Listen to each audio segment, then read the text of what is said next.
안녕하세요. 오늘은 실질과세 원칙을 적용해서 소득이 귀속되지 않은 자를 납세 의무자로 할 수 있는지 여부에 대해서 판단한 대법원 2021년 9월 9일 선고 2021도 38925 판결을 소개해 드립니다. 먼저 사실관계를 보겠습니다. 실제 거래를 보면 그림에서 보는 바와 같이 원고와 원고의 아들이 서로 각자 보유하고 있던 주식을 교환을 합니다. 이 주식 교환을 한 이후에 원고의 아들은 아버지로부터 교환으로 취득한 A 주식을 그 발행법인인 A 개발에게 양도합니다. 이 주식을 양도한 이후에 A 개발은 자기 주식으로 취득한 그 주식을 이익잉여금으로 소각을 합니다. 이 사건과 관련해서 원고와 원고의 아들은 각각 보유하고 있던 주식 중 교환한 주식에 대해서 양도소득세와 증권거래세를 신고 납부하였습니다. 그리고 원고의 아들은 교환으로 취득한 A 주식을 A 개발에게 양도하면서 그 취득가액을 교환으로 취득한 가액으로 하게 되어서 양도차익이 없으므로 양도소득세는 신고하지 않고 증권거래세만 신고 납부하였습니다. 그리고 원고의 아들은 A개발에게 양도한 이 주식 대금, 결국 소각대금이 될 텐데 이 대금을 지급받아서 자신을 채무변제에 전액 사용하였습니다.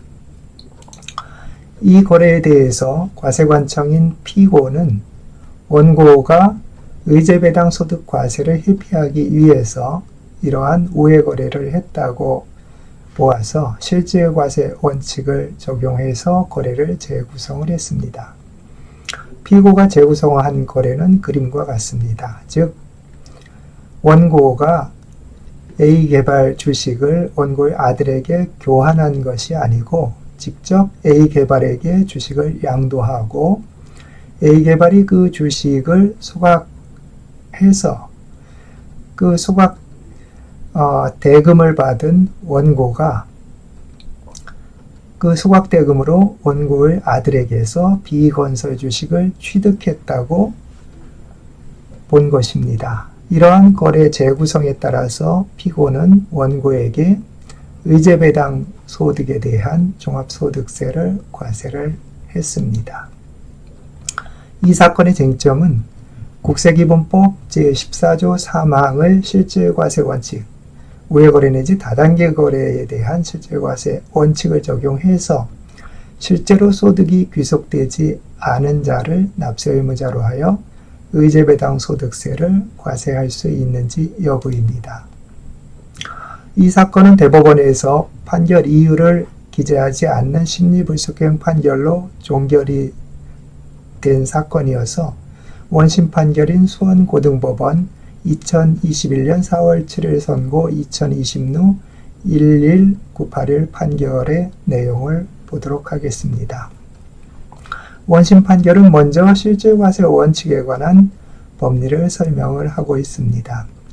실질과세 원칙은 헌법사항의 평등 원칙을 조세법률 관계에 구현하기 위한 실천적 원리로서 조세부담을 회피할 목적으로 실질과 괴리되는 비합리적인 형식이나 외관을 취하는 경우에 실질에 따라 담세력이 있는 곳에 과세를 함으로써 조세 정의를 실현하고자 하는데 주된 목적이 있습니다.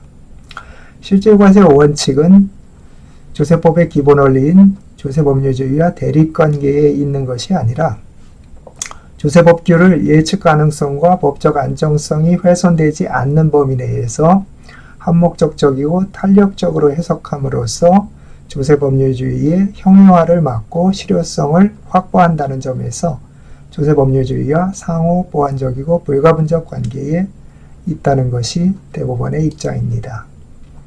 국세법법 제14조 3항을 둔 취지는 과세 대상이 되는 행위 또는 거래를 우회하거나 변형하여 여러 단계를 거침으로써 부당하게 조세를 감소시키는 조세 회피 행위에 대처하기 위한 원칙입니다. 그렇지만 납세 의무자는 경제 활동을 할 때에 동일한 경제적 목적을 달성하기 위하여 여러 가지의 법률 관계 중 하나를 선택할 수 있고, 과세관청으로서는 특별한 사정이 없는 한 당사자들이 선택한 법률 관계를 존중하여야 합니다. 여러 단계의 거래를 거친 후의 결과에는 손실 등의 위험 부담에 대한 보상뿐 아니라 외부적인 요인이나 행위 등이 개입되어 있을 수 있으므로 그 여러 단계의 거래를 거친 후의 결과만을 가지고 그 실질이 하나의 행위 또는 거래라고 쉽게 단정하여 과세 대상으로 삼아서는 안 된다는 것입니다. 원심 판결은 이 사건 주식 교환 계약, 주식 양도 계약 및 주식 소각에 대해서 국세이용법 제14조 3항을 적용하여서 거래를 재구성할 수 없다고 판단을 했습니다. 그 이유는 다음과 같습니다. 먼저 이 사건 주식 교환 계약, 주식 양도 계약에 대한 원고와 아들의 필요와 이해관계를 보면 원고는 A개발에 대한 지배권을 아들에게 물려주려는 지배구조 개편 목적이 있었고, 아들은 채무변제 등을 위한 현금이 필요했다는 것입니다. 또한 거래관계와 다른 경제적 실질이 존재하는지 여부에 대해서 보면 A개발에 미처분 잉여금은 주식 양도계약 당사자인 아들에게 현금으로 지급되었고, 아들이 채무변제에 사용하는 등 그 이익을 보유한 것으로 보아야 하고, 그것이 아들을 거쳐서 원고에게 귀속되었다고 볼 수 없다는 것입니다. 즉 A개발이 아들에게 환원한 미처분 이익 잉여금이 그 존재 형태가 바뀌어 원고에게 귀속된 것으로 평가하는 것은 지나친 의제라는 것입니다. 세법상 거래의 재구성 가능성과 관련하여 먼저 원고와 A개발 사이의 주식 양도거래로 재구성할 수 있는지 여부에 관하여 원심 판결은 4가지 이유를 들어서 원고와 A개발 사이의 주식 양도와 미처분 이익 잉여금 환원이라는 경제적 실질이 존재한다고 보기 어렵다고 봤습니다. 그 이유를 보면 첫 번째, 원고는 단지 비건설 주식을 취득하였을 뿐 A개발을 미처분 이익 잉여금을 취득하지 않았고, 둘째, 비건설 주식을 취득함으로써 A개발과의 관계에서 기업 지배구조나 경제적인 이해관계에 어떤 이익을 얻었다고 보기도 어려우며, 셋째, 비건설 주식을 이 사건 주식 양도대금의 변형물로 보거나 현금과 등가관계에 있다고 볼 수 없고, 넷째, 아들이 아무런 경제적인 이익이나 목적이 없음에도 1년을 이 사건 거래에 개입하였다고 볼 수 없다는 것입니다. 원심은 원고와 아들 사이의 비건설 주식 양도 계약을 추가하여 재구성할 수 있는지 여부에 관하여서도 부정적으로 보았습니다. 피고가 재구성한 거래는 원고와 원고의 아들이 선택 가능했던 대안 중에 하나일 뿐이라는 것입니다.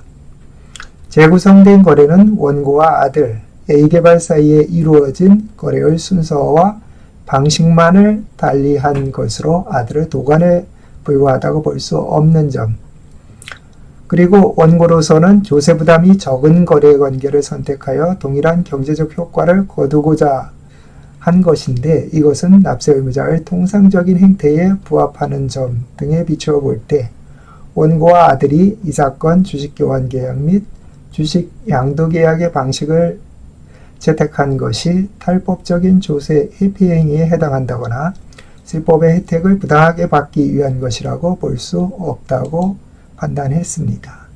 대법원은 판결 이유를 명시하지 않는 심리불속행 판결로 해서 원심을 그대로 확정을 했습니다.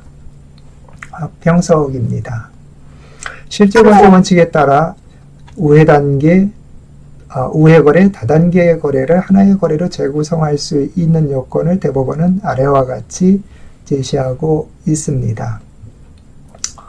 이와 같이 재구성을 하기 위해서는 납세 의무자가 선택한 거래의 법적 형식이나 과정이 처음부터 조세 회피의 목적을 이루기 위한 수단에 불과해야 한다는 것입니다. 이러한 판단 기준으로는 당사자가 그와 같은 거래 형식을 취한 목적, 제3자를 개입시키거나 단계별 거래 과정을 거친 경위, 그와 같은 거래 방식을 취한 데에 조세 부담을 경감 외에 사업상의 필요 등 다른 합리적 이유가 있는지 여부, 각각의 거래 또는 행위 사이의 시간적 간격, 그러한 거래 형식을 취한 데 따른 손실 및 위험 부담의 가능성 등 관련 사정을 종합해서 판단해야 한다는 것입니다. 이 판결은 구상증세법과 관련해서 판단한 판결이지만 그 규정과 동일한 내용을 규정하고 있는 국세기본법 제14조 제3항이 문제되는 사안에는 모두 적용되는 법리입니다. 거래의 재구성을 인정한 판결을 보겠습니다. 먼저 대법원 2017년 2월 15일 선고한 2015도 46963 판결입니다. 이 판결의 실제 거래를 보면 왼쪽 그림과 같습니다. A와 B는 사촌 사이입니다. 이들은 각각 자신의 자녀들에게 주식을 증여하려고 했는데 이 A가 직접 자신의 자녀인 원고 1에게 3만 주를 증여하게 되면 합산해서 증여재산 가액을 산정하고 그렇게 되면 증여세를 더 많이 납부하게 되는 그런 결과가 되게 돼서 A와 B는 세무사의 컨설팅을 받아서 증여재산 합산을 회피하는 거래를 하기로 하였습니다. 그래서 A가 자신의 자녀인 원고 1에게 3만 주를 증여를 하려고 하는 것인데 직접 자신의 자녀에게 1만 주를 증여하고 나머지 2만 주는 조카인 원고 2에게 증여를 하는 것입니다. 그리고 B는 사촌인 B는 B 역시 자신의 자녀에게 1만 주만 직접 증여를 하고 2만 주는 조카인 원고 1에게 증여를 한 것입니다. 결국 원고 1과 원고 2는 3만 주의 증여를 받게 된 것입니다. 이와 같이 해서 원고 1과 원고 2가 증여세를 적게 납부한 그런 결과가 나왔는데 이에 대해서 과세관청인 피고가 거래를 재구성했습니다. 즉, 이 사건의 경우에는 조세 회피를 목적으로 이와 같이 우회 거래를 한 것이기 때문에 이 거래를 부인하고 A가 직접 자신의 자녀인 원고 1에게 3만 주를 증여한 것으로 보고 B는 자신의 자녀인 원고 2에게 3만 주를 증여한 것으로 이렇게 봐서 증여세를 과세한 것입니다. 대법원은 이 사안에 대해서 A와 B가 각자 자신의 직계자녀에게 직접 주식 3만 주를 증여한 것으로 거래를 재구성해서 증여재산을 합산해서 과세한 처분이 적법하다고 판단을 했습니다. 거래 재구성을 인정한 대법원 2019년 1월 31일 선고 2014도 41411 판결을 보겠습니다. 이 사안은 부친이 설립한 A 회사의 영업부서와 설계부서를 부친과 자녀들이 설립한 B 회사에 무상으로 영업 양도하고 일감을 B 회사에 몰아준 뒤에 A 회사가 B 회사를 흡수 합병하면서 B 회사 주주들에게 합병 신주를 교부한 것입니다. 이에 대해 과세관청은 B 설립 이후 영업 양도와 합병에 이르기까지 일련의 행위들을 통하여 자녀들이 실질적으로 A의 기존 주주들로부터 증가분 합병 신주를 무상으로 교부받은 것이라고 해서 증여세를 과세한 사안입니다.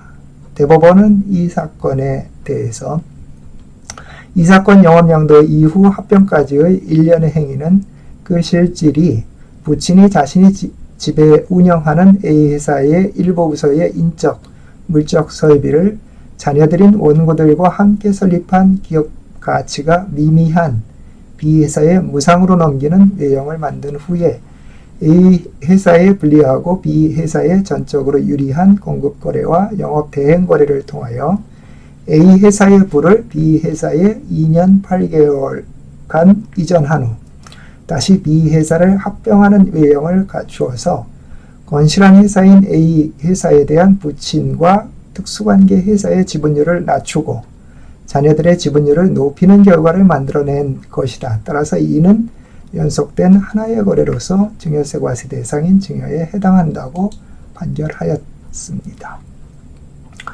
이와 같이 대법원 판결에서 보듯이 이 사례들은 모두 실질과세 원칙을 적용하여 조세의 피를 목적으로 한 우회거래 내지 다단계 거래를 부인하고 거래를 재구성하여 실제 소득이 귀속된 자를 납세 의무자로 해서 과세한 사안들입니다.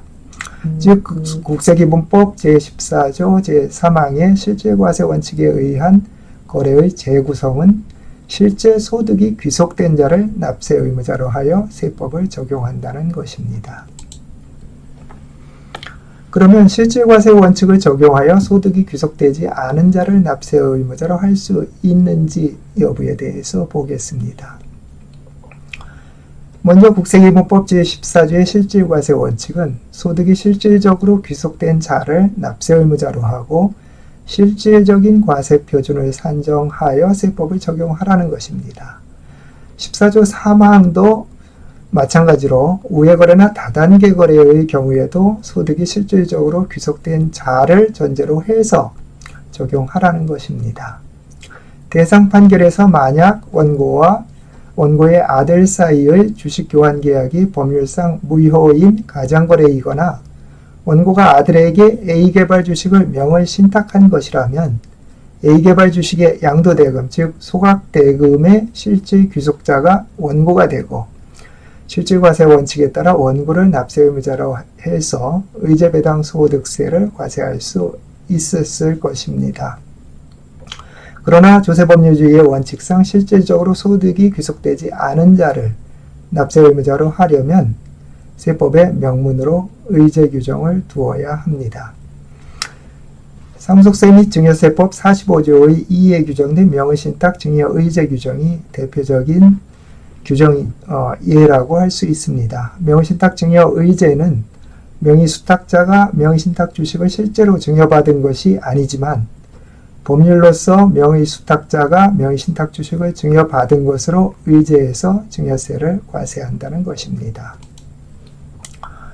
소득세법에는 소득귀속을 의제 규정을 두고 있습니다. 먼저 소득세법 101조 제2항에서 양도소득 부당행위 계산 부인 규정을 두고 있습니다. 이 규정은 특수관계인 사이에 자산을 증여한 후 증여일로부터 5년 내에 수증자가 자산을 양도했을 경우에 증여자가 직접 양도했을 때의 양도소득세와 수증자가 증여세를 납부하고 자산을 양도해서 납부하게 되는 양도소득세를 합산한 금액을 비교해서 만약에 증여자가 직접 양도했을 때의 양도소득세가 더 크다고 하면 증여자에게 양도소득세를 과세한다는 것입니다. 그러나 소득세법 101조 제2항 단서에서는 양도소득이 해당 수증자에게 실질적으로 귀속된 경우에는 그러하지 아니하다, 즉 부당행위 계산 부인 규정을 적용하지 아니한다고 규정하고 있습니다. 따라서 특수관계인 사이의 자산 양도와 양도에 대한 부당행위 계산 부인 규정을 소득이 실질적으로 증여자에게 귀속된 경우에 한해서 적용하도록 규정하고 있는 것입니다. 소득세법은 또한 양도소득 2월 과세 규정을 두고 있습니다. 소득세법 87조의 13 제1항은 2023년 1월 1일부터 시행되는 규정인데 이 규정에 따르면 거주자가 배우자로부터 증여받은 주식, 채권 등을 1년 이내에 양도하는 경우에는 취득가액을 증여자의 취득가액으로 해서 양도차익을 계산한다는 것입니다. 또한 소득세법 97조의 2 제1항도 거주자가 양도인으로부터 수급하여 5년 이내에 증여받은 부동산을 양도하는 경우에 그 취득가액을 증여자의 취득가액으로 해서 양도차익을 계산한다는 것입니다. 이와 같이 소득이 실제 귀속되지 않은 자에게 소득이 귀속된 것으로 해서 과세를 하기 위해서는 세법에 명문의 규정을 두어야 하는 것입니다. 대상 판결의 의의를 보겠습니다. 대상 판결은 명시적으로 판단하지는 않았지만 국세기본법 제14조 제3항의 우회거래 내지 다단계 거래에 대한 실질과세 원칙을 적용하여 소득이 귀속되지 않은 자를 납세 의무자로 할 수 없다는 원심 판결을 확정함으로써 이 사건의 쟁점에 대한 일응의 판단 기준을 제시하였다는 점에서 의미가 큽니다. 이 사건의 쟁점, 즉 실질과세 원칙을 적용해서 실제 소득이 귀속되지 않은 자를 납세 의무자로 할 수 있는지 여부에 대해서 대법원은 이를 부정하고 있다는 것입니다. 다만 대법원이 이와 같이 중요한 법률상 쟁점에 대해 명확한 판단을 하지 않고 심리불속행 상고기각 판결을 한 점은 아쉽다고 할 것입니다. 최근 대상 판결과 유사한 사안에 대해서 국세청과 조세심판원이 납세자의 청구를 기각하는 결정을 하고 있는데 법원에서라도 법리에 따른 정확한 판단이 나오기를 기대합니다. 감사합니다.